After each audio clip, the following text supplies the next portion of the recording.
Beg kuning tu, tengok salah satu gambar, korang slide tepi sampai ujung. Nanti korang nampak lah tu kita punya size guide dia. Okay.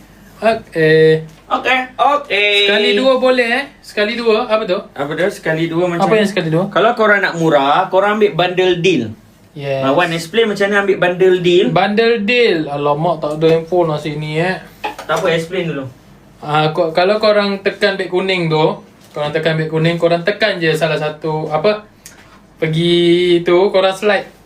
Tengok beg kuning tu, korang slide bawah sampai korang nampak bundle set. Ada tu kat bawah. So korang akan dapat diskaun kalau beli dua.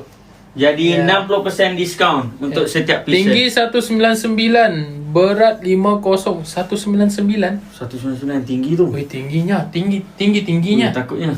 Aku tak reti, aku tak pakai Wan. Tinggi Black. sangat tu. Kalau black dah tinggi. Dia tinggi berapa weh? 199. Double gold. Mana Amin ni? Amin lah pakainya. Call Amin. Amin. Tengok brother ni tinggi 199 Min. Tinggi sangat brother ni Min. Aku tak tahu Min. 199 tapi berat 50. Uish. Betul-betul dia tinggi dan slim ni orang ni. Slim betul tu. Tapi kita labur double XL. Double XL. Ni cutting relax fit tau guys. Ni cutting relax Macam fit. saya tinggi 175, berat 100. Saya pakai XL. Pakai XL. XL okey ke bang? XL okey kot. Kena prank ke tu?